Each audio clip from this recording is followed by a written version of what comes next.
Hello, wrestling fans, and welcome to the latest, easy for me to not say, the latest episode of the We Can't Wrestle podcast. It's episode 254. The brothers Maxon here with you. I'm Nate, that's Aaron. Hello, everybody.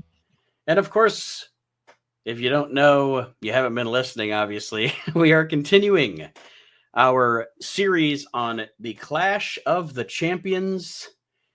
And this time around, this clash is so important, apparently, to the NWA. They gave it two names.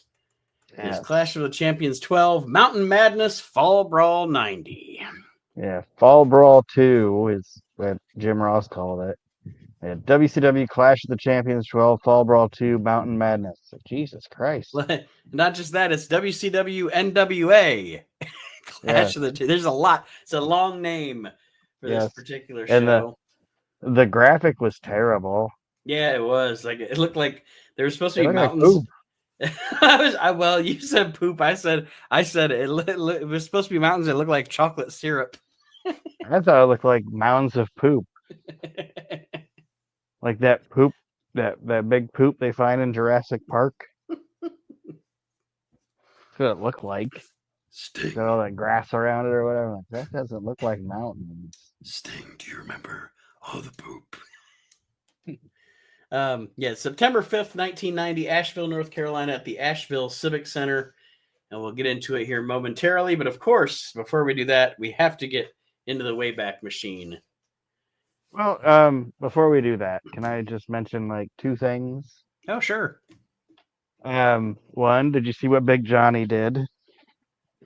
Yes, Big Johnny Ace turned on Vince McMahon. He did the I wouldn't call it a babyface turn. He's still at best a tweener. Yeah, he's a tweener, but he's turned on Vince. And just real quick, I think we would be doing a disservice if we didn't mention the passing of Rick Derringer, because he was kind of integral to the music of our childhood. Like, not only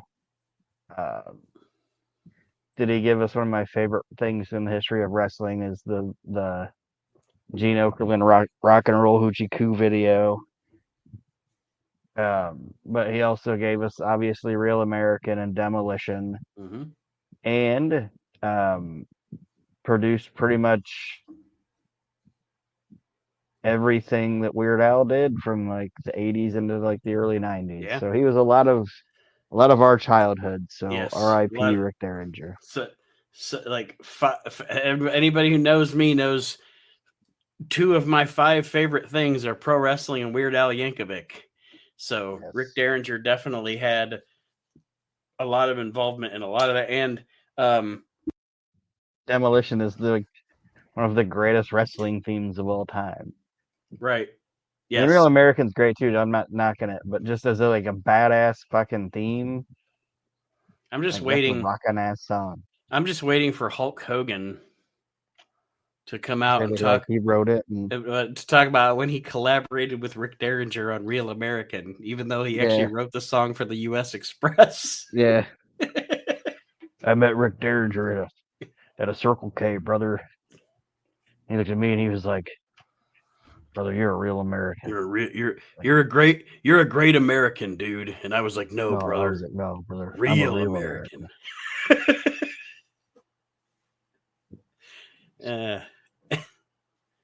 And then we sat up all night in the studio, brother. Yeah. I didn't mean to make this about dissing Hulk Hogan, but that's all right.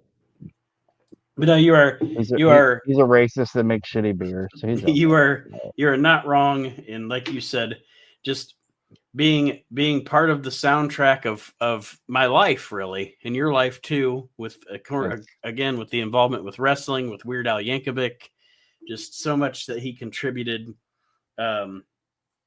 Definitely, and even just off subjects, not even wrestling or whatever. I mean, just where we're from. I mean, he hang on, Sloopy. Like anybody from this state, and especially this area of the state, has heard that song more times than they can ever count. Yeah. So yeah, so R.I.P. Rick Derringer. Absolutely. And From Salina. I didn't know they that. But yeah, huh? he was born in Salina. Yeah. I didn't know I that. actually knew that. I forget who told me that many moons ago that Rick Derringer was born in Salina, but and then which for those of you that I mean now geographically Salina, Ohio is like 20 minutes from us. But anyway, the what I was gonna say about the Johnny Ace deal. For him to turn on Vince McMahon like that, they must have had some real bad shit on Johnny Ace. Yeah. Yeah, he was looking down the barrel at something. Yeah, so it's probably not good for Vince. Because I think Vince was, I don't know, thinking it was going to get thrown out or something, but who knows? I don't want to get too much into the trial shit. That was the two big news stories related to wrestling that I knew about or cared about that I wanted to bring up. Now we'll get in the Wayback Machine. Yes. Go back to September of 1990. Talk about songs and movies. And I'm ready. I'm ready to start guessing this time. All right, so it's September 1990. What do you think I never heard of the number 2 movie, and then I looked it up and I realized why. But what do you think the number 2 movie is? I don't think you'll ever get it. But Number two. Well, see, I had written down because I was thinking of late, like the fall of 1990. The movie that I had written down as my guess for number 2 in the fall of 19 or like September of 1990 was Die Hard 2. it's neither. That's not 1 or 2. Well, all right then. Um, number 2 is a movie called Postcards from the Edge. It Never sounds heard of like it. it sounds like a Bette Midler movie or something. It's funny because let me check real quick because I don't want to say it wasn't. Like I'm like, is Bette Midler or Barbara Hershey in this movie? Because it sounds like Bette Uh, Midler or Barbara Hershey would be in this movie. you're very close. It's Meryl Streep and Shirley MacLaine. Yeah, close enough. Yeah,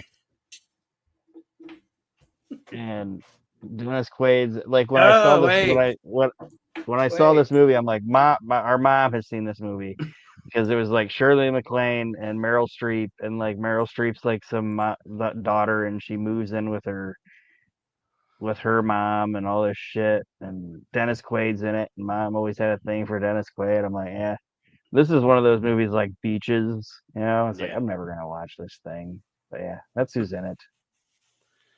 my guess. She's one of those, huh? No, What? go ahead. She's one of those actresses or they're called actors now, not actors and actresses. But she's like one of them people like a Michael Douglas, where it's like, I don't like any of your movies, but I know you're a I know you're fantastic actor. or or are you talking about Meryl Streep? Yeah.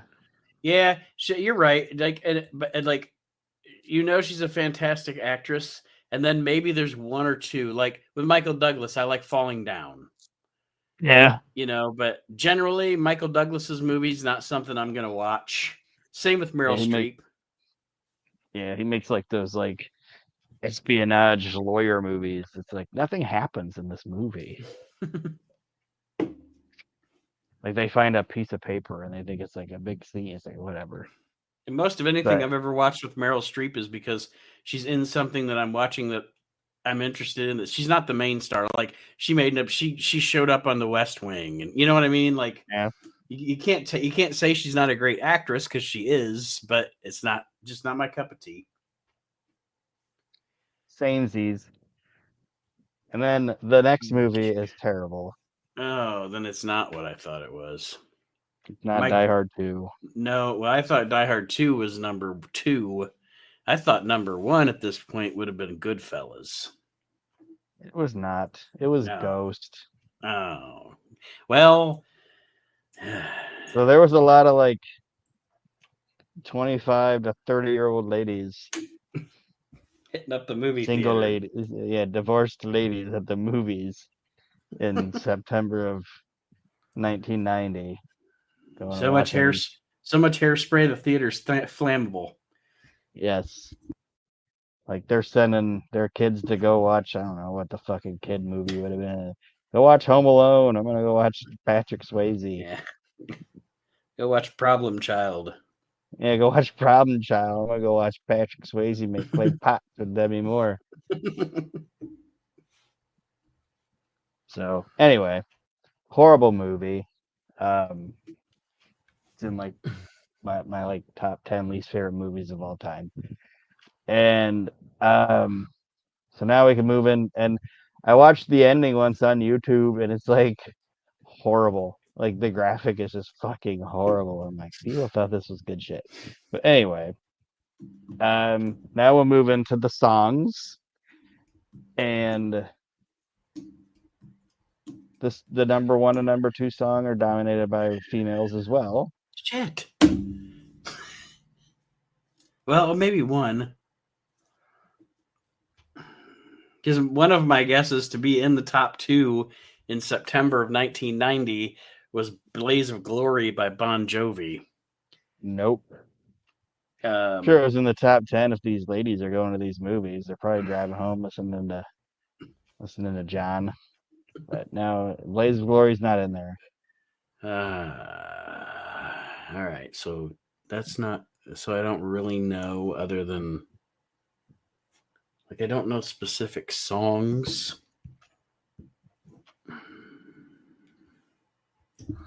So you don't want to guess because you already used Blaze of Glory and it's not in there. I want to.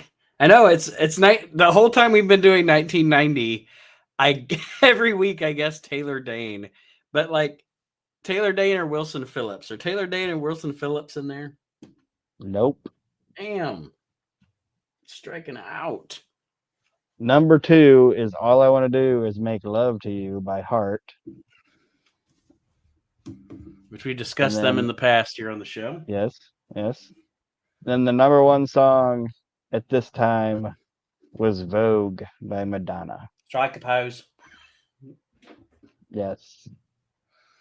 It's terrible. I've never been a big fan of Madonna. She's got like two songs. I always tell people, it's like, if you have like a 47-year career and only like two of your songs, that doesn't mean I like you. It just means you got lucky like twice. It's kind of like Kiss. Like Kiss has like three songs that I like, and then people are like, well, you like this song. It's like they were around for 78 years. I only did like two or three songs I liked, so they suck. But anyway, that's what was going on in 1990. It's pretty rough, kind of like this show.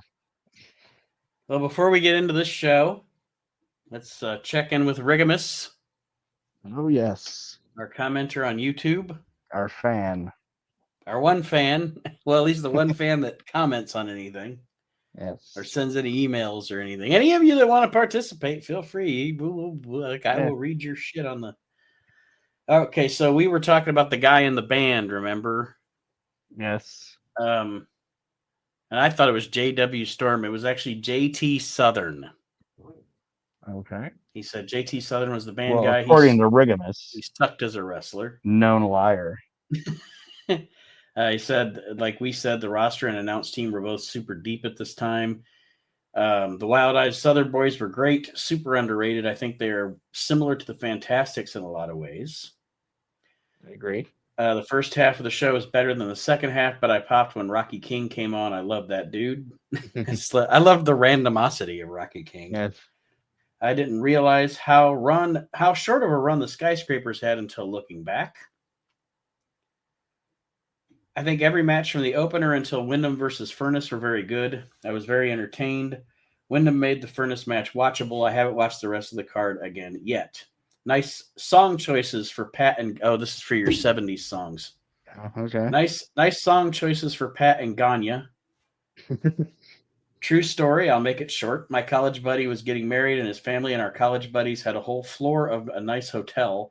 A morning after A morning after, still feeling the effects of partying, the college buddies and I were in the breakfast buffet line at the same time as a black college sorority. I started singing Brown Sugar out loud. My friends and the girls were just staring at me like I was insane. They ended up partying with us that night. Good times. I don't believe that because you didn't go to college, but that's okay. He said, I thought Robert Gibson really stood out in the match about the rock and rolls in the Midnights. Scott Steiner was the best wrestler in the world from 1990 to 1993, in my opinion, no exaggeration.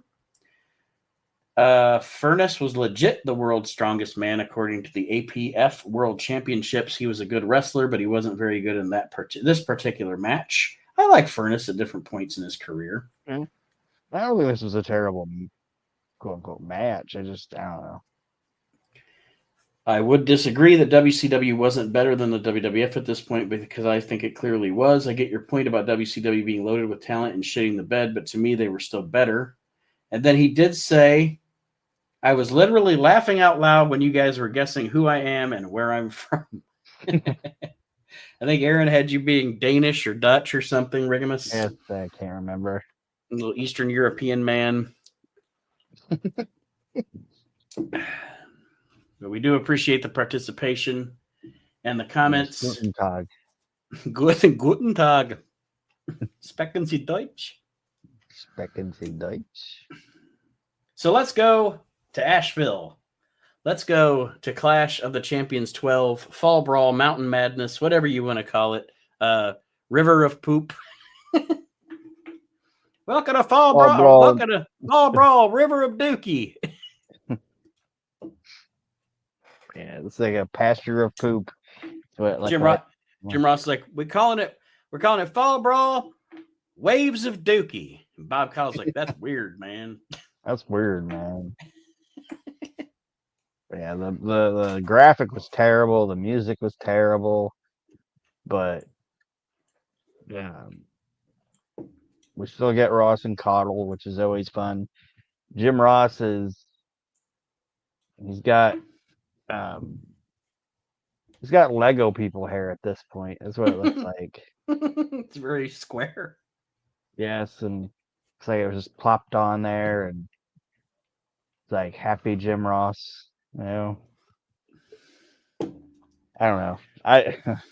Happy Jim Ross is all right, but it's not as good as Curmudgeon Jim Ross. Yeah, Curmudgeon Jim Ross is the best Jim Ross. It's the best, yes.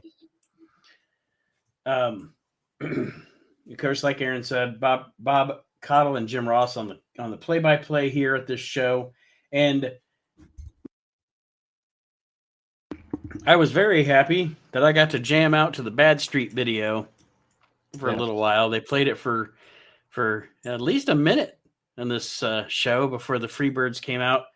Of course, you got to look at Michael Hayes looking seductively into the camera a lot.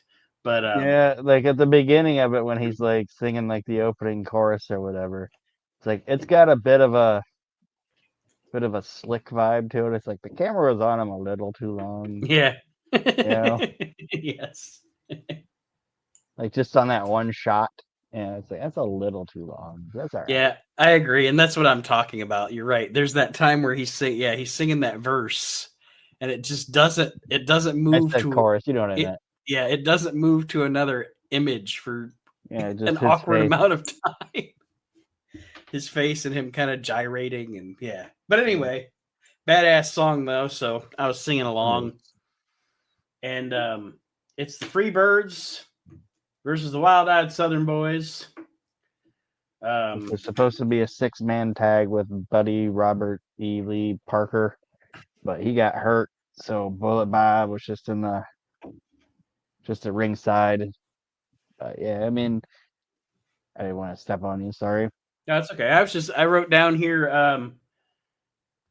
Buddy Roberts was supposed to be a 6-man, like Aaron said. Buddy Roberts is in the corner. There's a lot of stars and bars here in this match. I was like, well, nothing any of these guys is wearing could be or carrying could be used today. Yeah, maybe now it can, but it couldn't have been 6 months ago.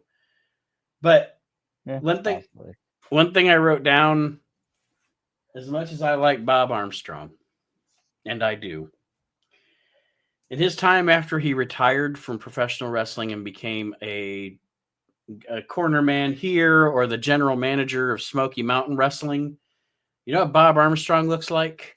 Bob Armstrong looks like the most badass grocery store manager Well, in I the think that's world. part of, and I think Like that's he part of what wears like the short sleeve dress shirts and the I know, and I think that's what it worked.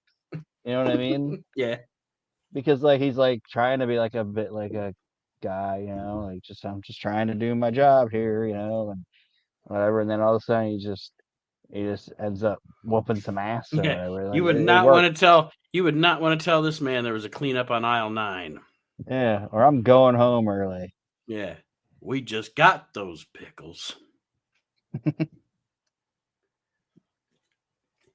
So yeah, it's like he said though, like it works because you it's like, oh, he's just Bob Armstrong, Yeah. and Yeah.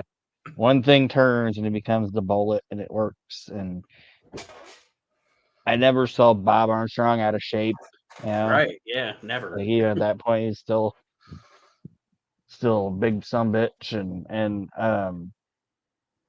like I said last week, this is like one of my favorite and what I think is underrated feuds of early WCW. And this match isn't as fast.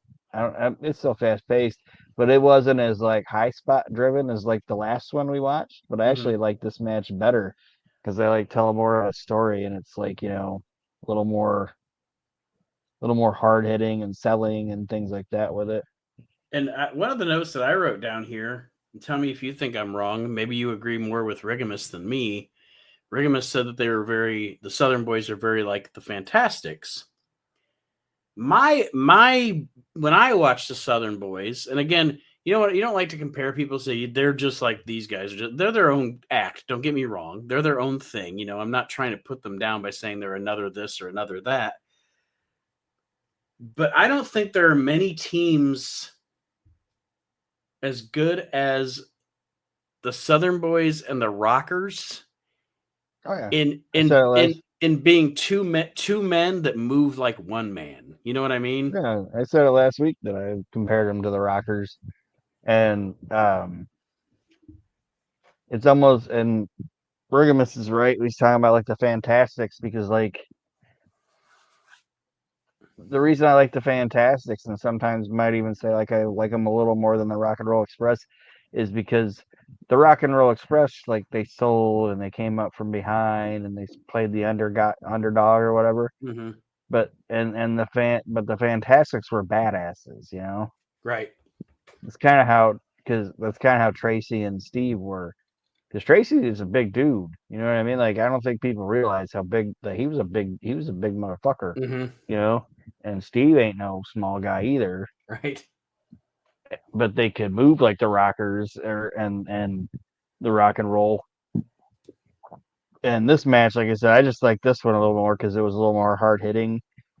And like my favorite spot of the match was like very simple.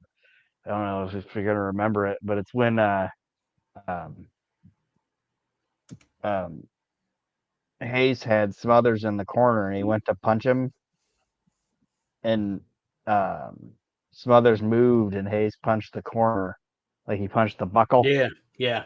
and he hit it real hard. And like it even was like like it made a noise, and Hayes was like ouch, and then he got stocked in the face. Like it's like it was a very simple spot, but it's like I've never really, I mean, I've never seen it been done before, and I was like, oh, that was cool. I like Hmm. that. Um. Yeah, I didn't write any specific. Like I said, I just kind of wrote down the thing about how these two teams always have good matches, and the reason that they're kind of like it's almost like, and it's not they're not as good as, but it's like a Hart Foundation British Bulldogs dynamic because each match that they have is different than the last. Yeah. Like you said, the last match was more of a spot fest, whereas this match was more, there was more ground and pound, and you know, it's I don't know, it's just it isn't it doesn't get boring watching the same two teams wrestle each other if they're doing something different. It gets Yeah. boring when it's like DiBiase and IRS versus the Natural Disasters, because they're wrestling each other all the time, and it's not dissing any of the guys, but they're pretty much having they're just pretty much having the same match all the time. So, what do you want to do tonight? Same thing we did last night. Try and take over the world. Yeah, I was just gonna say it's like Pinky in the Rain. Nerf. You know. Yeah. What do you want to do today, Ted? Nerf. Same thing we do every day, Erwin. Wrestle the Natural Disasters. Nerf. Narf. I don't know why IRS being Pinky. It's that funny. Anyway. But they at the end of the match, the Freebirds, it's funny because the Freebirds trying to cheat backfires on them, because Buddy Roberts tries to cheat, which distracts the referee. And since the referee's distracted, Bullet Bob takes it upon himself to clock Michael Hayes. And then the Southern Boys get a double pin on the Freebirds for the 1-2-3 in the victory. Yes. And then post-match, the Freebirds double DDT Bullet Bob. And he sells it like a champ. And then we get...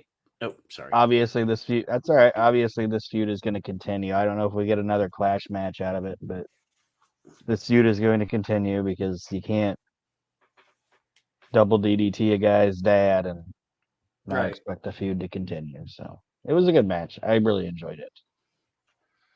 I like the setup of this arena too, like the ramp being at like the corner of the ring. Actually, looks pretty cool. I thought. Oh, and because the arena is so well lit, it's very lit very brightly, and there's lots of space between the crowd and the ceiling. I liked the big banners hanging up too. Yeah. The show looked really good, other than the fact that they had a lot of empty.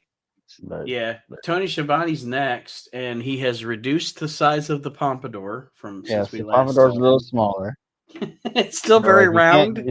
It's still very round. They're like, you can't be taller than the wrestlers, Tony. Cut that hair down, buddy. Gotta cut that. Yeah, gotta take that pompadour down a little bit, baby Billy. Starting to look like Kid. Or yeah, it's funny, Uncle Baby Billy. But Tony Schiavone is interviewing the Steiner brothers, who just recently defeated the Midnight Express for the United States Tag Team Championships. Something that I wrote down that when I was a kid, because we've discussed it extensively on the show. When we were kids, I was a WWF kid. I liked WCW as well, but I was a WWF kid. But something that I always, when I was younger, found fascinating was the idea of the secondary tag team championship. You know what I mean? Like, the WWF only had one tag team champions. It's because Vince didn't care. He didn't like tag team wrestling. Right. He didn't like it. Which is crazy because like his division from like 80, I'd say 85 to 90 is probably the best tag team division ever. I would say, yeah, from the time the Hearts and the Bulldogs come in until probably, unfortunately, probably until like LOD comes in, that era. And then it's like the best era of tag team wrestling, but Vince just didn't like it. Obviously, it was the tag team division was Pat, more than likely, but I don't know how we got there. But talking about the secondary tag team title. I mean, it makes sense if you have a secondary singles division title, you would have a secondary tag team division title, and it's just gone in the there's too many titles in wrestling now. Everybody gets a belt.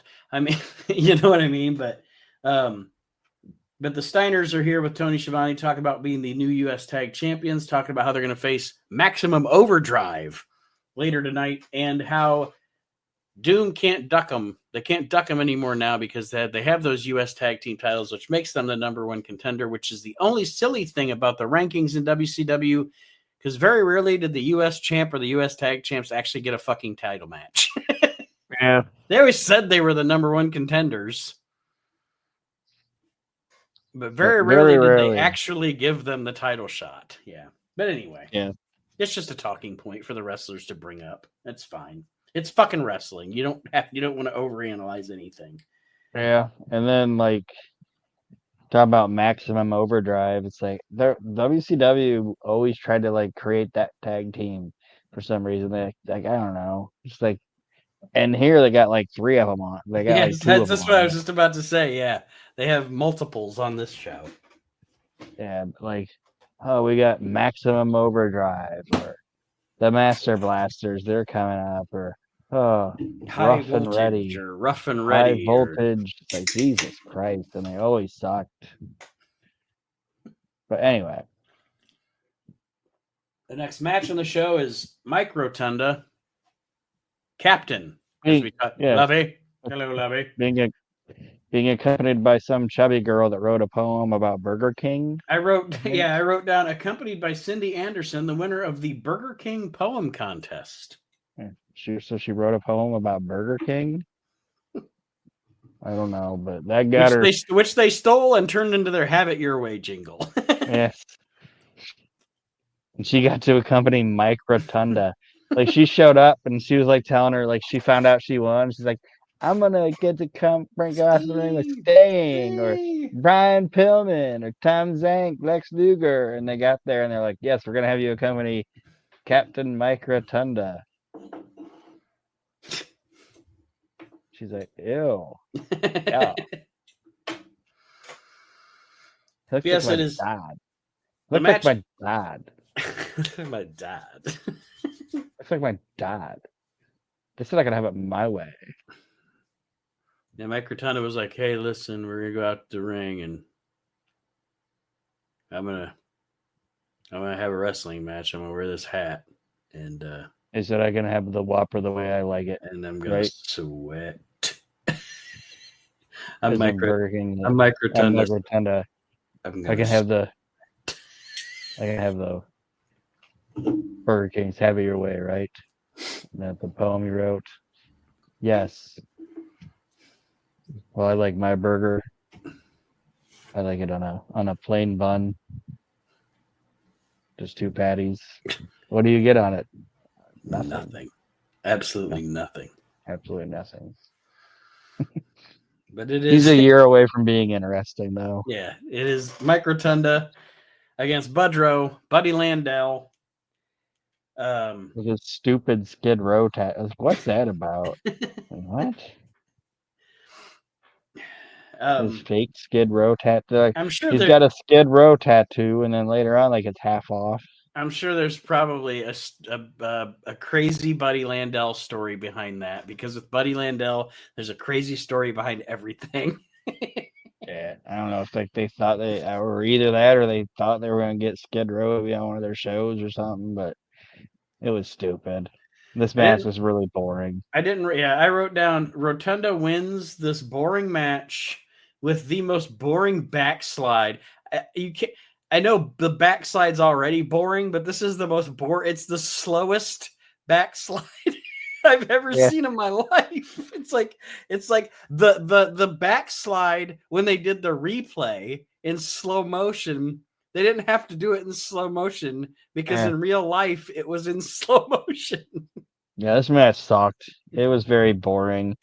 And you could see like a lot of fans they were like walking around, going to get shirts and popcorn and shit. It's like your second match of the night was your popcorn match. So, like that's a bad idea.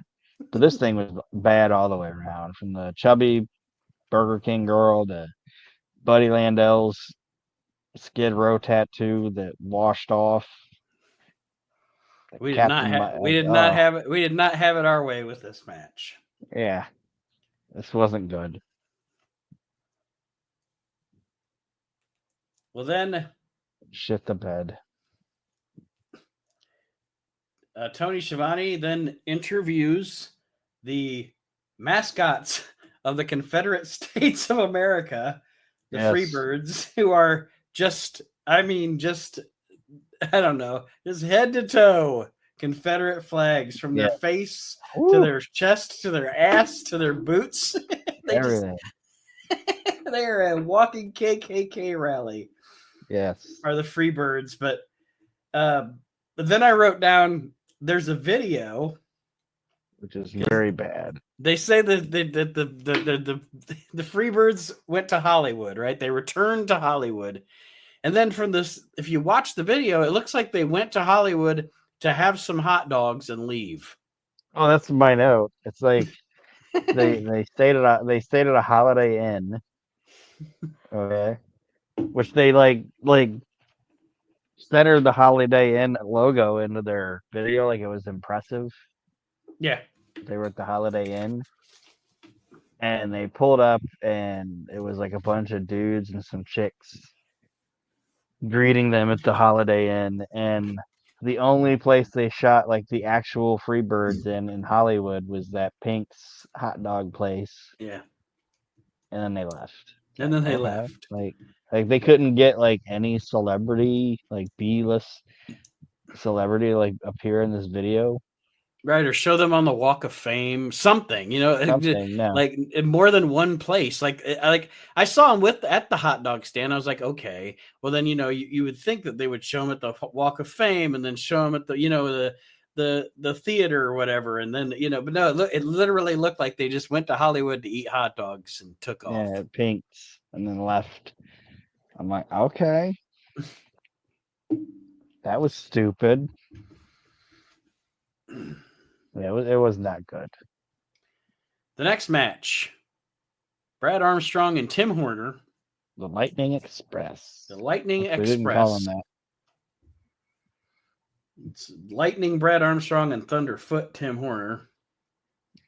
And Tim Horner, like with his short hair, like he looks like Kevin McAllister's dad. If he was like in shape.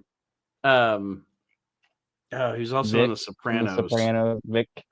Vic from The Sopranos. What the fuck is that guy's name? He's dead. I know that. But yeah, I know exactly. Yeah. They are facing the Master Blasters. So this is our first appearance on a Clash of the Champions of one Kevin Nash. The first appearance we've seen Kevin Nash because he is one of the Master Blasters, and buddy, are they filthy? These filthy guys. And then his partner is not yet Al Green. No, it's the other guy that lasted like a day. Yeah, his actual name is Carl Pendarvis. And you know how I get sometimes? I'm like, mystery. I want to see what else did this guy ever do. Nothing, really. He didn't, because I went to Cage Match, and the only matches listed for him are during, like, him and Nash, like, debut maybe, like, a month and a half before this. And then they have one more match as the Master Blasters after this, and then he's replaced by Al Green, and he has no other results. So it's like his whole wrestling career was just this. Yeah, because Kevin Nash said like the guy basically came in the business and then it was just horrible and he sucked and they got rid of him. Like he just walked out. I said Vic, it's actually Vin. But sorry. While you were looking up that guy, I was like, I'm looking up Tim Horner's doppelganger, and it's John Hurd. John Hurd. Yes, the minute you said John, I was like, Hurd. There we go. Yes. He played Vin on The Sopranos, and he played, obviously, Kevin McAllister's dad, and then he was really funny in My Fellow Americans. Yes. As the stupid vice president. Yes. Yes. Who turned out to be devious. Yes, but still was stupid. Yeah, he was really good in that, too. Underrated movie, but we're not talking about that. We're talking about this. And it's funny because Jim Ross knew it. like he's already putting Kevin Nash over, and that shows like how much of a better brain he has than anybody else. Mm-hmm. When at that time, because like WCW had no fucking idea what it's like. They have a guy that looks like Kevin Nash, and this was the first idea they had for him. You know, Yeah. and I'm not saying Nash became like the greatest wrestler in the world because Kevin Nash would never tell you he's the greatest wrestler and bell to bell Well, wrestler in the world but ever. You know, that's one of those conversations that you sometimes, those hard conversations that you sometimes have to have with wrestling snobs. Is Sid Vicious, Kevin Nash? Why do you expect wrestling doesn't always have to be 25 minutes of chain fucking well, no, wrestling? that's You know what I and mean? that, I was getting ready to say that was like that's why I said like bell to bell wrestler as a wrestler, like the psychology of it and everything. Great, you know, but when Yeah, I was the point I was getting to was this is 1990 and you watch this match and he's not terrible in it, you know. right. But it's like it's crazy how much better he got by like 1993 and Mm-hmm. 1994. And I You mean, know, just it didn't hurt him one iota that he was working with Shawn Michaels and Scott Hall. You know what I mean? yeah. Like, but yeah, and like you said, you can tell listening to the commentary on this match, Jim Ross sees nothing in the one guy. Oh yeah, and he shouldn't. The fans don't But see anything in him. He goes for that headbutt and like completely, totally like whiffles it, and those fans are just like, no, like they want nothing to do with iron. And then he keeps trying to do like headbutt type moves, and it's like you fucking suck, and dude. he's one of those guys that felt like he needed to like scream all the time, and Yeah, there's only it's one bad. other than like a crazy person like a Killer Khan or a Cactus Jack type character. There's only one guy who could pull off making the noises when he hit you and shit as a His big one man guy. gang. Yep, one man gang. Like again, I I'm like not talking. Iron Mike. Iron Mike was fun. Yeah, you're right. Iron Mike Sharp. I'll give you that one.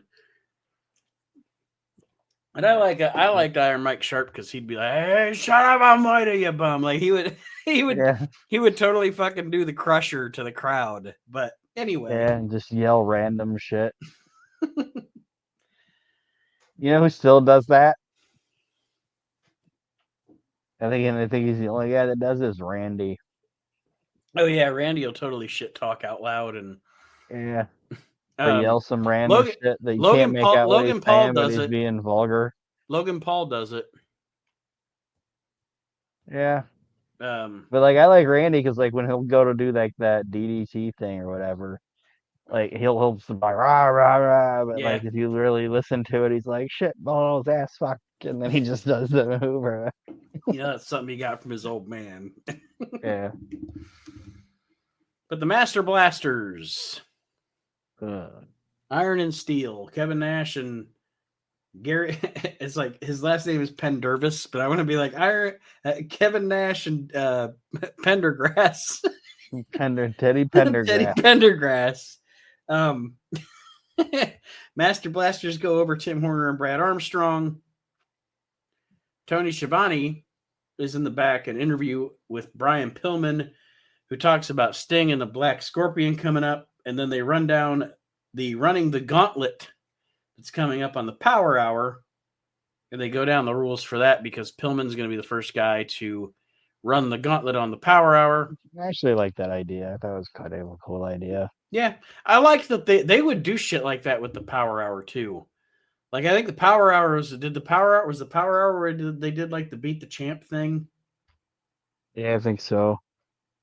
Yeah, And if you then guys don't know what the gauntlet is, the gauntlet was you go on to like WCW Power Hour and you draw 3 opponents and you got to fight the first guy on the Power Hour and then the second guy on WCW Saturday night and then the third opponent on WCW main event. So Friday, Saturday, Sunday.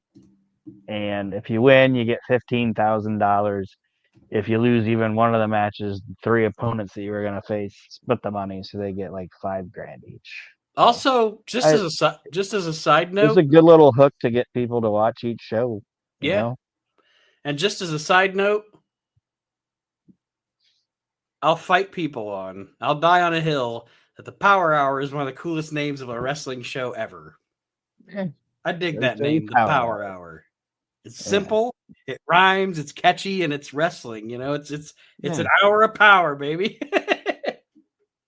No, yeah, that's to me like that's the WCW. That's WCW to me is those little hour-long shows or what WCW Saturday Night. You know that's WCW to me. I know Nitro is whatever, but like Oh no, I totally agree with you. Yeah, I would. It's funny because when wrestling was at its hottest, the Monday Night War era, and I'm not saying there isn't a lot of good stuff in there, and I'm not saying I don't enjoy watching it from time to time, but I would rather watch when business was down a lot of times than when yeah, business was booming. Because when business is booming, they aren't producing wrestling for us; they're producing wrestling for the general public, and it's just not as cool to me. I don't know, just. I like it when they're same, making wrestling for wrestling fans. yeah. And it's wrestling fans in the building watching it. Yeah. That's good shit. But then Missy Hyatt, Looking all the way she live. yes, she introduces the greatest world champion of ever, the Nature Boy Ric I Flair. have the same note. I was like, well, that seals it. That nails it right there. That puts the pin in it. He is the greatest world champion of ever. Of ever. She knew she fucked up. You could see it on her face. She was like, God damn it. She just kept on going, and good for her. She was like, I'm pretty and I got big titties. Nobody gives a Yeah, shit. nobody gets it. They don't even hear what I'm saying. Or These everybody slack else could be like, these You're slack right, jawed Missy. these slack jawed motherfuckers don't Yeah, even care. you're right, Missy. He is the greatest world champion of ever. Of ever. Of ever. And I think it's that like, should be a obviously, t-shirt. yeah. And obviously, she's interviewing Ric Flair, and he says they got two things in common, or they got at least one thing in common. They're both all the way live. I was like, they got two things in common. You're all the way live. You both got big hair. Flair's cut his hair down a little bit though. He kind of him and Tony probably went out together, trimmed down the hair a little bit. But yeah, she interviews Rick, and um, I kind of like the fact that Rick's like not the world champion right now, and you know, and he's trying to Well, get the U.S. title to get back at that, and um, it's a I, different time, but like when I saw like oh he's fighting Luger for the U.S. title, I knew he wasn't gonna win it, but like I actually liked him like '96. He had that like it was like 4 or 5 month run I think where he was like U.S. I think it was 4 or 5 months where he was like U.S. champ of WCW. yeah, yeah. He beat It's Conan. like man, yeah, and then but like it was like cool because he was like working with like Eddie Guerrero Yeah. and Alex Wright and all that shit, and it's like man, they should have let that go a little longer. I With this thought. It's U like, oh, with this U.S. title situation on this particular program too, I like the story they're telling is that for like the past 2.5 years, Lex Luger's been chasing you, Flair, and your yeah, title, and now you're chasing him and his title. And I think I thought that was cool too, how the kind of the roles are reversed. You know. yeah, and it's kind of like you're talking about like oh well the U.S. champ never fights the world champ or whatever. Mm-hmm. At this point, it's kind of cool too because it makes sense because Lex is like obviously a baby face now, you know. And right now, him being the U.S. champ, it's kind of like he's being like a gatekeeper or a protector to Sting. You know what I Right. mean? Like I'm gonna keep these guys away from Sting. Like right now, his character doesn't have a problem being like the secondary guy, which I thought was kind of neat too. The next match on the show, another new tag team to the WCW scene. This one's Um, actually good though. this was good, and I wrote down because we're not on this Clash of the Champions series. We're really not going to get to see them a lot with the Nasty Boys, at least at this time, because they come in here in like the late summer of '90, and then they go on to they go on to have one of my favorite tag matches ever with the Steiners at Halloween Havoc '90. And then very shortly after, they're with Vince. They're with the WWF. So, yeah. They actually have two of the best tag team matches of the early '90s. That match with the Steiners, and then their match with the Hearts when they actually win the tag belts. It's a really good match too. Yeah. Like one of my notes is they were really good until they got lazy in like late '94. Like late '94, they got kind of lazy. Yeah, after I understand Sags was hurting or whatever, but yeah, I was gonna say pretty much they really fall off after the stuff with Sullivan and Cactus. Yeah, and then that's when they kind of fall off. They do some decent business with Harlem Heat, but you're right. Like it mid to late '94 that really falls off, and it might have been because of Sags, and some nagging injuries and stuff, but because Brian Knobbs was never the guy carrying that team in the ring anyway. Yeah. And, but I mean, even he as Dusty would say, Brian Knobbs could take the plunder. Yeah. But anyway, this is the Nasty Boys versus the team of Jackie Fulton and Terry Taylor. Yes. And this match I think this match was supposed to be the Fultons, but according to Jim Ross, Bobby Fulton got a sex change. Because he said Jackie Fulton usually teams with Bobby Fulton, but he's abroad now, so it's not gonna happen. He's abroad now. Like when he said it, I know what he meant. I'm like, man, if like Bobby Heenan or Jesse Ventura would have been there, they would have been like, what? Bobby Heenan, like Dame Edna? What is he, Dame Edna now? He's abroad now. How many people that listen to this show that do you think actually knew who the fuck Dame Edna is? But anyway, nobody other than us. But Terry Taylor has recently left the WWF and come into WCW at this point. And I wrote down here, Bob Caudle.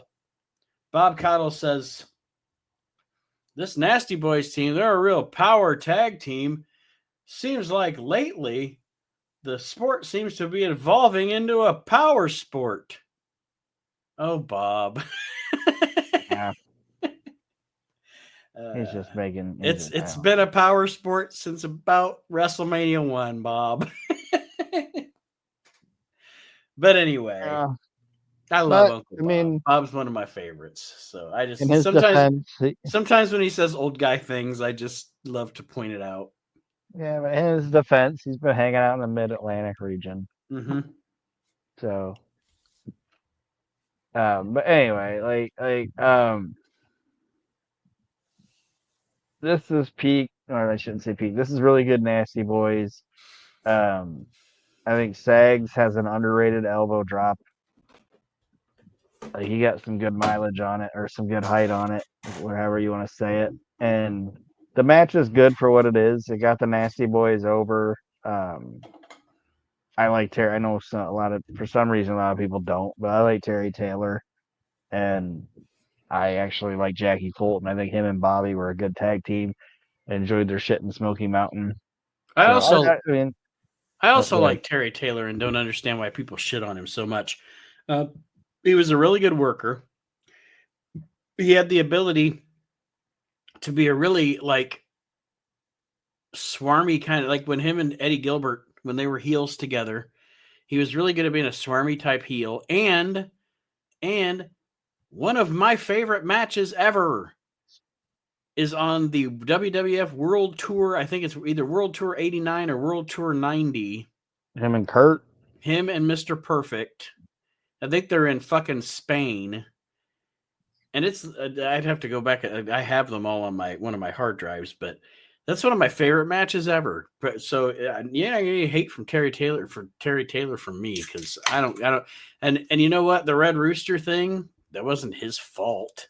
He still had good matches as Red Rooster. Just get past the fucking gimmick, people. Anyway. Yeah. So yeah, I don't understand the hate on him either. I mean, I could understand maybe like some of the wrestlers, because some of the ways I've heard, like, Oh he yeah, he behind the conducted scenes he's himself. kind of a weasel. Yeah. Yeah, but as a worker, I don't understand where people could be like, "Oh, Terry Taylor sucked." It's like, no, he didn't. But I thought it was a good match, and it was a good way of kind of introducing the Nasty Boys. Or Jimmy Hart would Or say, the Jimmy Hart would nasty say, "The Nasty boys. Boys." Yeah, we were both thinking the same thing. And that fucking motorcycle helmet that's too big for his head. Anyway. Yeah. Yeah, Jimmy Hart, other than Greg Valentine, anybody that got put with Jimmy Hart, they were like, what do you suggest, Jimmy? And he was like, perpetual motion, baby. Perpetual motion, baby. Perpetual motion. No matter what promo match, perpetual motion, baby. And he was also great in that whoever he managed, he was like Albano. He was like Albano. He became them. You know? Yeah.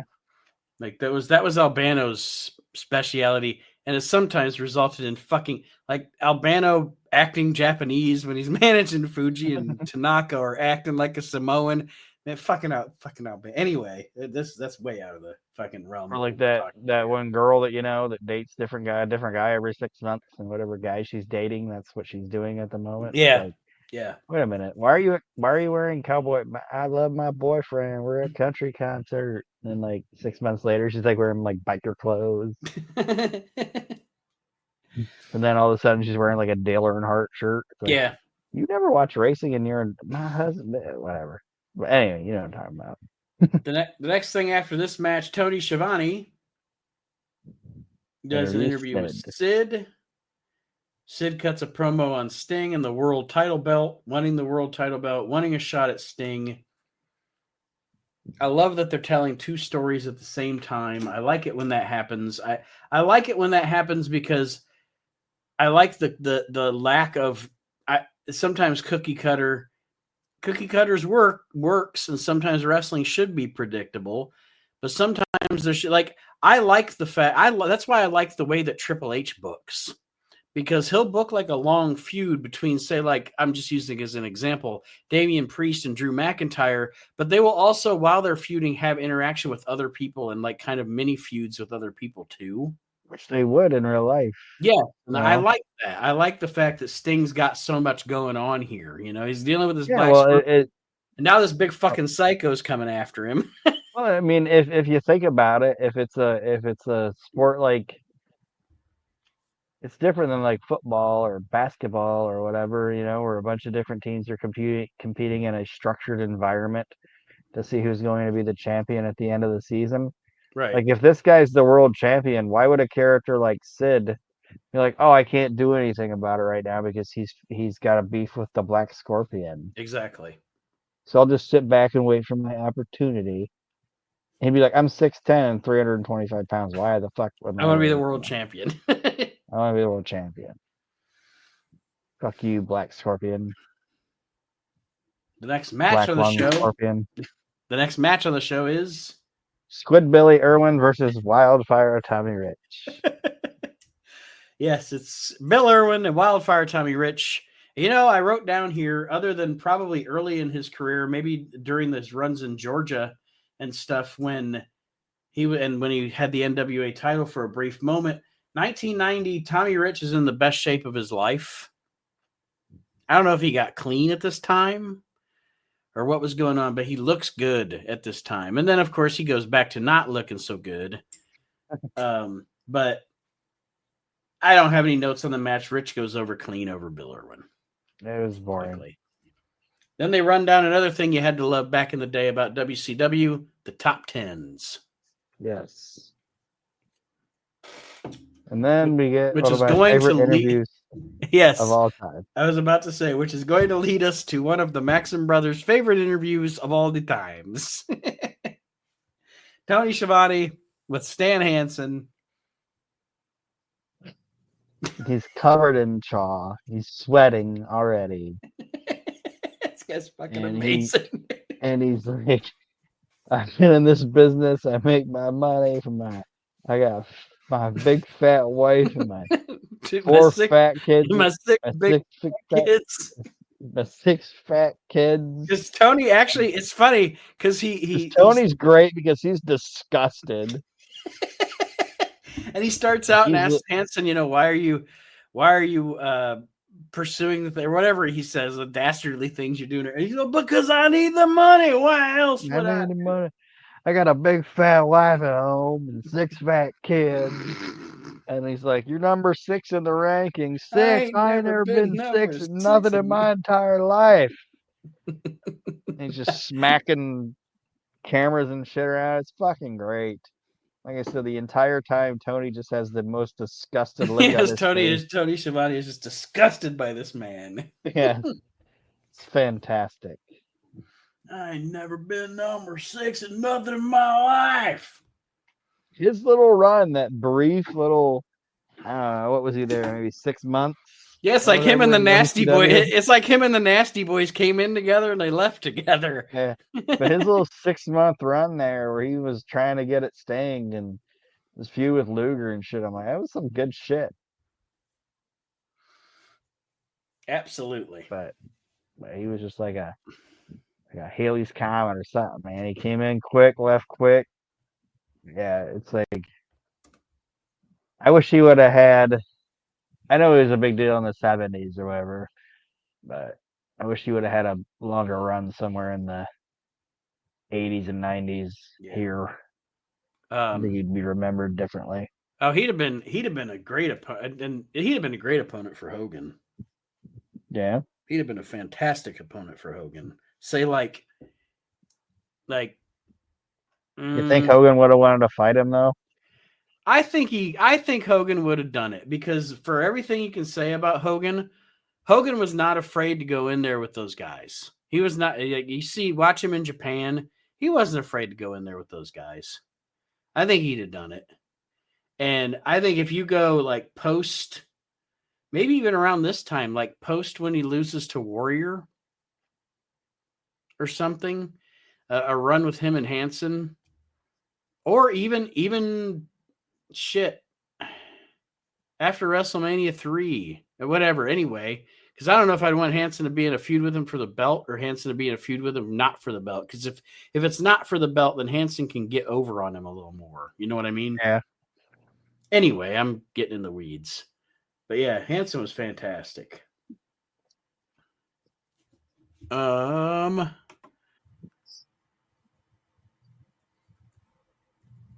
The next thing we get here is a match for the Women's World Championship, which is actually the LPWA Championship.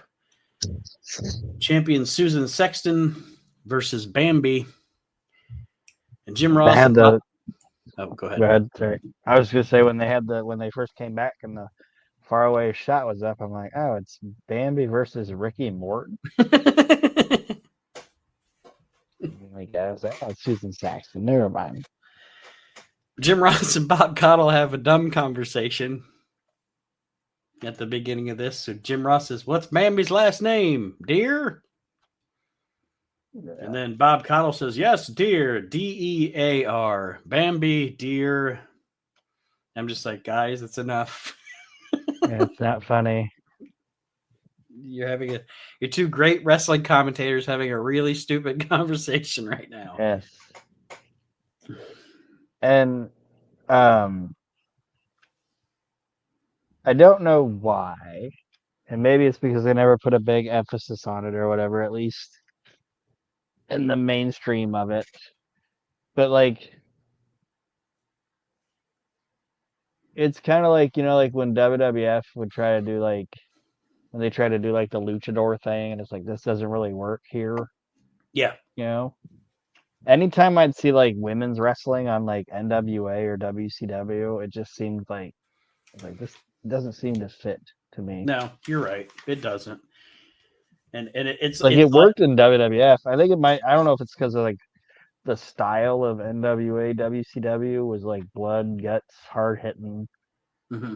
and you're not gonna get that with like ladies wrestling or whatever. But at least at this point, Yeah. But yeah, it never worked for me with their company.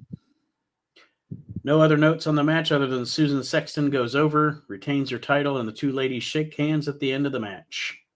Yeah. Bob and JR's dumb conversation was really the only. It didn't suck. It was just a match. No, yeah, it was just a match, and actually, the commentators used most of the match just to talk about the other stuff going on in the show. Yeah, but Lady Morton beats Bambi and retains her belt. And the next match is the aforementioned Steiner brothers, the United States Tag Team Champions, the new United States Tag Team Champions, against Maximum Overdrive. Terrible. What did they give them as their Maximum Overdrive names? I think it was like Hunter and Sniper. And they were just terrible. I don't know if they sucked. I'm gonna look something up real quick. Because I know where a lot of those, I want to see when it became. One thing I looked up while I was, go ahead. Well, no, sorry. What I was looking up, and I wanted to make sure I was right. Like a lot of these teams that we talked about, like that sucked or whatever, were guys that came out of the power plant. Mm-hmm. Okay, because the power plant started in '89, so we got like the Master Blasters and the Maximum Overdrive, and the Double Trouble or whatever their Disorderly Conduct, whatever their fucking names are. That power plant operated forever and like produced like 3 like talents. Right. One of which was Goldberg, obviously. Yeah. And I like when I say talents, I'm gonna say this like Kevin Nash came out of the power plant, okay? But I'm not even adding him to it because like I said, I don't think Kevin Nash really hit his stride until like '93. Like when he got to like Vinny Vegas was an entertaining character, but that's because Kevin Nash is a funny guy, right? But I'm talking about like working wise and just like when finding himself as a wrestler, or when but like Goldberg, it's like the only people that power plant produced that in my mind, I'm like, you know what, I really liked that guy from the jump was like Goldberg, the Giant, and Mark Jentrak. That's it. Mm-hmm. Well, I like Sean O'Hare, so I would put Sean O'Hare in that group too. Okay. But yeah, you're right. I mean, the power plant really didn't produce like it's not like the fucking Funkin' Dojo or Tom Pritchard or whatever. It didn't produce like it didn't produce game changing stars, right? They're just bland, cheap wrestlers. Yeah, one thing I did look up when I was watching the show just for reference. I'm sure Rigamus is going to have a list of like 20 guys. Anyway. Well, speaking of Rigamus, he told us on his comments that the JT Southern was the guy, and I said JW Storm for the guy that was in the band. One of these Maximum Overdrive guys is actually JW Storm. So I did because I wanted to find out who Hunter? They were. No, he's the other one because Hunter's name is actually Tim Hunt. So JW Storm was the other one, whatever his name was. Yeah, fuck them. They both sucked. But Hunter did take. I'll give him credit. He took that top rope DDT like a champ. Yeah, I wrote down here. It's pretty much the Steiners just beating the shit out of these two guys, and then there's a DDT from the top rope. They had like 2 moves. They had 2 moves that I was like, I guarantee when they got to WWF, Vince was like, nope.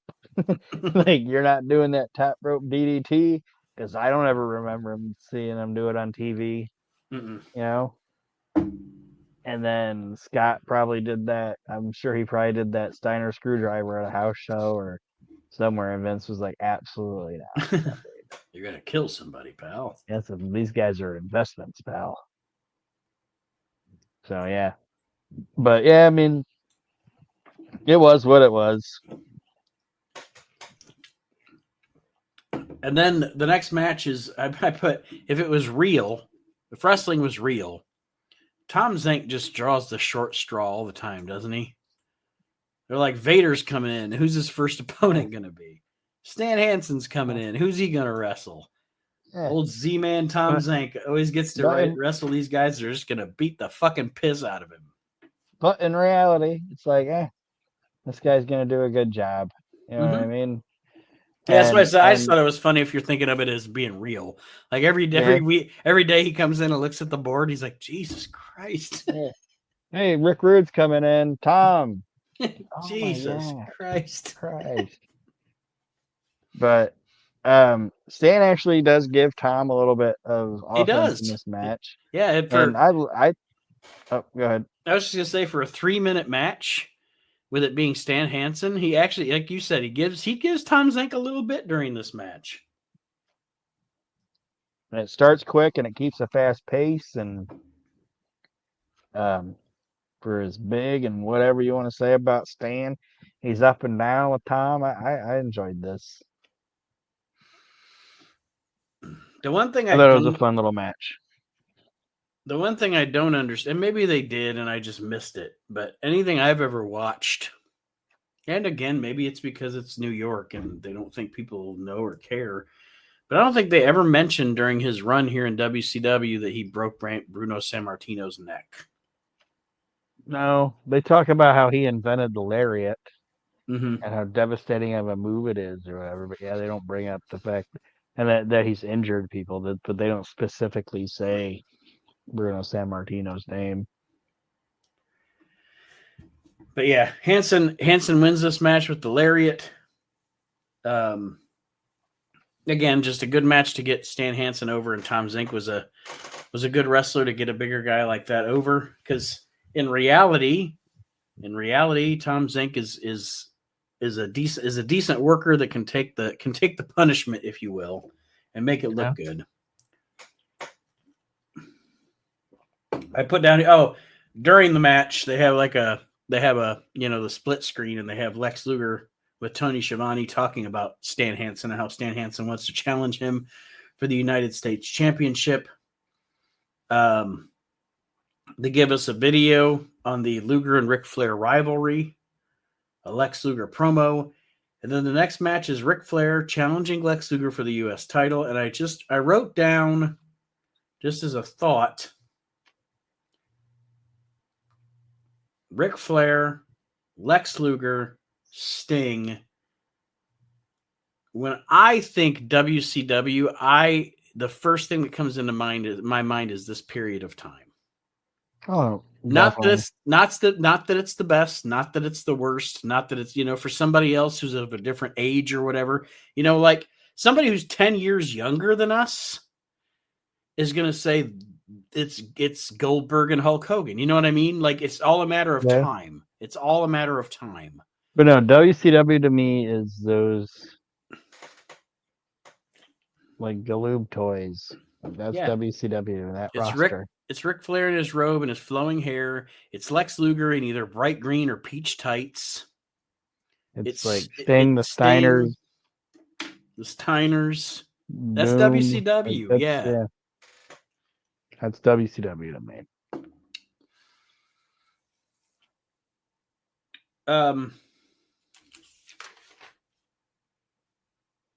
Again, this is another match where I don't have a lot of notes on the match because I was watching the match. Flair and Luger is always good. It's never bad. Flair and Luger is always good. Flair was one of Luger's best opponents. Luger is one of those guys that wrestled to his opponent. Yep. If you put Lex Luger in the ring with, I'm just using an example. I don't even know if they ever had a match, but if you put Lex Luger in the ring with Giant Gonzalez, you're going to get exactly what you expect. They never had a match. But if you put Lex Luger in the ring with Ric fucking Flair or Sting, you're going to have a fucking barn burner. Steamboat. Yeah. Brian Pillman. Yokozuna. Kurt Hennig, Bret Hart. He's going to have great matches with those guys. But then we're like, we need you to wrestle Roadblock. Buff Bagwell. Okay. Yeah, Buff Bagwell. It's gonna stink. Gonna suck. It's gonna suck. So And yeah, that's why that's one of my things is where I don't get a lot of. I understand some of the things that promoters did with him or the way that he was booked. Like the obviously Made in the USA is boring, but as a I don't understand. That's another guy we talked about Taylor earlier. Luger was actually a really good fucking wrestler, and I don't understand why. he was, but he was also I don't want to say like how do I say it? I don't want to say like lazy. 'Cause I don't think he was ever like kind of how like, we're talking about like the Nasty Boys where they got like late like where they kind of got lazy or whatever. But I think Luger got complacent. Right. You know, like when he got back to WCW and just all that. It's like, and he finally got like the guaranteed contract he wanted and all that shit. I just think he got there were like points in his career where he just got okay. I'm set my I'm good now. You know, I don't have to. I don't have to work as hard The anymore money's or gonna whatever. the money's gonna come in whether I draw it or No not. matter what. Yeah. Yeah. But as a character and everything, I always found him entertaining. Like there was a point in WCW like where he was feuding with like Ming in that like terrible WCW time where it was like that was actually a fun feud because Yeah. Luger and Liz were funny running away from him and shit. Like I actually enjoyed that shit. But anyway, like you said, it's Sting and Luger, like not Sting and Luger, Flair and Luger, and I said really good, solid match, no surprise. Um, the match ends when Stan Hansen comes in and attacks Lex Luger because his whole plan is to get the U.S. title off of Lex Luger so he can get the Sting. And what I loved about the psychology of Flair, you know, if it might maybe if it would have been somebody else, Flair would have been mad and complaining you got me disqualified or whatever. But since it's Hansen, Flair just fucking leaves. See, I'm the opposite. Like I was like Flair just disappeared. I thought it would have been cool to have like you were talking about with like little things, different things going on. I thought it would have been cool for Flair to be pissed off, and you get like a little mini Stan Hansen Ric Flair feud. I thought that would have been fun, like Flair heel, like heel Flair and heel Stan Hansen. You never been sixth. Like I never been second. yeah, you know, it's like that type of thing. It's like you big fat nasty bastard, you know, like that, or what? A big hillbilly, you know, that type of shit. I think it would have been fun, but you could also see it from your point where Flair was like, "Fuck that," you Fuck know. that shit. I want That's nothing to not a do with mountain that. that's not a mountain I'm willing to climb right now. Yeah, It's fuck like that. I gotta go get Al Perez ready to Yeah, fake being me. fake being me. Um, but yeah, like Aaron said, Stan Hansen comes out, causes the disqualification, attacks Lex Luger, chokes him out with the bull rope. Um, and then next it is. Yeah, we got a promo from the Black Lung Scorpion. The Black Lung Scorpion. Sting.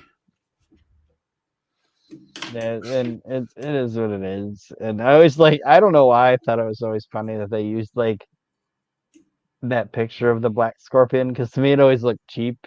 Yeah. You Yeah. know, it always looked like one of like one of those early '80s movies that were like trying to like do like a Star Wars or like a Beastmaster type movie. You know what I'm talking about? Yeah. Oh, yeah. It Absolutely. always looked like a villain from one of those movies, but they just always use that one still of the He Black looks like a villain. Scorpion. He looks like a villain from the Power Rangers. Yeah.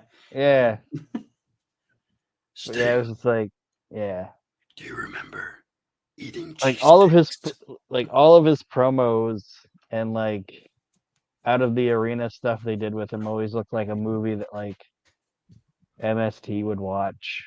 It was like how it was filmed. But yeah, it's just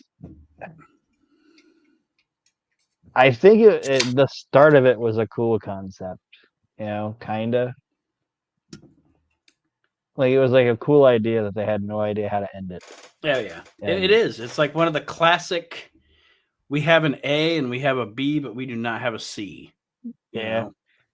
And it's like, why does he have to end up being anybody anyway? Why can't he just continue to be the Black Scorpion? Right. And we will talk about it as we go on because we are going to have another clash. Yes. We are going to have another clash that features the Black Scorpion. And there's some real wild shit on that one. Yes. But we'll get to that. This was tame compared to that. Yes. This Black Scorpion is Al Perez, the original idea. That's what I wrote down. The main event is Sting versus Al Perez for the WCW World Championship. One thing I wrote down too. It's also stupid how they ended it. Yes, but I wrote because you have Scorpion with the promo and he looks like that. Remember that thing in like '99 where the masked wrestler revealed the secrets of pro wrestling or whatever? Yeah. It looks like that. And then Sting does a promo with Tony Schiavone, and I like Sting in this whole thing too because he's like, I don't know what the fuck is going on. Yeah, I gotta go figure it out, Tony. Yeah, I like his general reaction to all of this. Like, I know what you fucking know, Tony. I don't fucking know either. But apparently they've given this apparently they've given this wacko a title shot. Yes. I thought it was funny when the Black Scorpion Al Perez is coming to the ring. Jim Ross is like, well, we don't have any indicators of who he might be. He doesn't have a limp or anything. Like, what? He ain't clubfoot. So we've eliminated Mad Dog Vachon. We know he ain't Kerry Von Erich. I'll tell you that much. He's not Von Erich or Mad Dog Vachon. Yeah. And he ain't black, so he might be Hispanic or he might be really tanned. We're not sure. But yeah, it's like, and then by the time we get to like Starrcade, he's got to wear a bodysuit because it went from being Al Perez to Ric Flair. Right. And I'm not saying Ric Flair was out of shape at this point, but it's like he wasn't Al Perez. He wasn't Al Perez, right. Yeah. So yeah, like I said, if they would have just, I don't know, just let him keep being the Black Scorpion, it would have been all right. Like, but this is stupid because it's like this is the first match between the Black Scorpion and Sting just hits the Stinger Splash and pins him. But then he pins the Scorpion. He takes the mask off, and then there's another mask under it that's a red mask. A red mask, the Red Scorpion. But then we find out it's not the Black Scorpion. It wasn't the Black Scorpion anyway. There's the Black Scorpion, and that's the Angel of Death, I think. Yes, Angel of Death. I think I saw some mustache under that mask. Yes. Because there were multiple Black Scorpions. So did he have a trumpet in his pocket? A trumpet in his pocket, or is he just happy to be here? But now, and like there was some other guy that played him on house shows, and Angel of Death played the Scorpion on the house shows, and Ted Petty even played one of the Black Scorpions. Yeah. Yeah, he played one of the ones that was at Starrcade. So Tom Petty might have played a Black Scorpion. Sting, you're so bad. I was gonna say, Sting, I won't back down. I won't back down. I'm learning to fly. It's like Sting, even walls fall down, and so will you. Do you remember that girl we knew? She grew up in an Indiana town. All right, I'm going to stop that now. But anyway. But yes, another Black Scorpion comes on the ramp. So, of course, now they surmise that this Black Scorpion that Sting has defeated is not the actual Black Scorpion that is stalking Sting. But actually, it's the one on the ramp. And I just think it's funny how they're like, how'd he do it? How'd he do it? It's like he put another guy in a mask. Right. It's not like he was like like in the ring and then automatically like disappeared and wound up. It was just there was two guys. They both dressed up. But And anyway, the next thing I wrote down here is that Jim Ross interviews Sting in the ring, and I've never mentioned it on the show, I don't think, before. I don't know why, because we've talked about we have 250 some episodes. We've talked about WCW a lot, especially and again in this series and way back to multiple episodes of the show. But I never wrote down that I always thought that it was cool that Sting called Jim Ross Rossi. yeah. It was just like, nobody else ever called him that. So that must have been a thing between them two. Surprised what he called him in the back was Rossi. But I always thought it was cool that Sting would say, Rossi. He never said Jim Ross. He never said JR. It was always Rossi. Yeah. It's a stupid little thing, but I think it's cool. No, I get it. It's kind of like how nobody else called Gorilla Gino except Jesse. Ventura. You know what I mean? Yeah. Mm-hmm. But yeah, Jim Ross interviews Sting. Sting, of course, is still bewildered. Like, what the fuck is going on? I don't know what's happening. There was one, now there's two.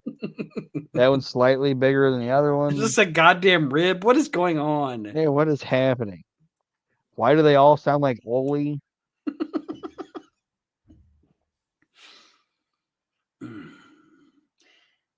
But JR interviews Sting about what just happened with the Black Scorpion. And then Sid comes out. God, I love Sting on this show, man, because he is just like, he is the perfect exasperated fucking. Because Sid comes out and he's talking shit about wanting the title, and Sting's like, dude, like, I don't have time for you right now. God damn it, man. He literally says, I don't have time. I understand. Like, he's like, basically, like, I understand what you're saying, but I don't have time for you right now. And then, of course, that pisses Sid off. Yeah, call me later, man. Yeah. That pisses Sid off.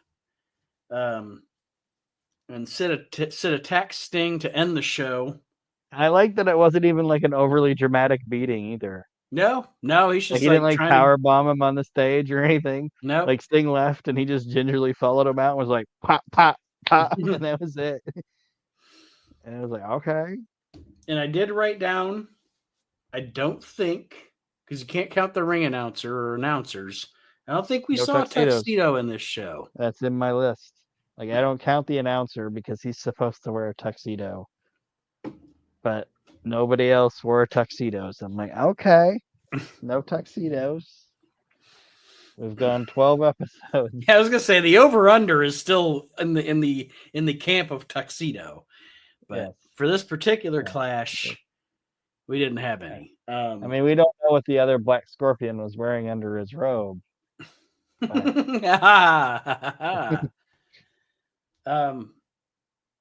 So as I do at the end of every one of these that we do about Clash of the Champions, did we go up? Did we status quo? Did we go down? And I actually, unfortunately, said this show kind of went down from the last show. Oh, this show is terrible. This was not a very good show. There was a lot more to cut on and joke about in this show. Yes, like the best matches of the show were the Freebirds and the Southern Boys is my favorite match, obviously, and then I liked Fulton and Taylor versus the Nasty Boys. But other than that, I mean, Stan and Zank wasn't bad, but it was quick. You couldn't consider it bad. You know what I mean? Like, you couldn't say, oh, that was the best. But yeah, I don't know. And then obviously Luger and Flair, but I just think as a whole, the show wasn't that great. Yeah, that's what I said. I enjoyed the opening tag match a lot. I enjoyed the Luger Flair match. I thought that as far as like characters go, Hansen and Sting stole the day because like we said, with the Hansen interview was fantastic, and then I really enjoyed Sting's character's exasperation during this show, like with everything that's going on. He's just overwhelmed by all this bullshit. So I enjoyed that. But yeah, overall, I really do think this was it was a step back from last time. Yep. So that being said, we'll sign off. What's the next one? Let me just look really quick. Would be 13. Yes, 13. It's going to be Thanksgiving Thunder. November 20th, 1990 coming up. So we'll be talking about that next week. This match was leading into Halloween Havoc. And of course, by the time we get to the next show, we'll be leading into Starrcade 90. Collision Course. Yes. If you would like to reach out to us, we can't wrestle at gmail.com. You can comment if you're listening or watching on YouTube. Comment on the YouTube videos. You can also join the WNR Podcast Network on Facebook, where we have a pro wrestling group there that you can interact with things. We post all the shows there for We Can't Wrestle and the Reliving the Extreme podcast. That's about it, unless you have something else, Aaron. I don't. Just thanks for listening. And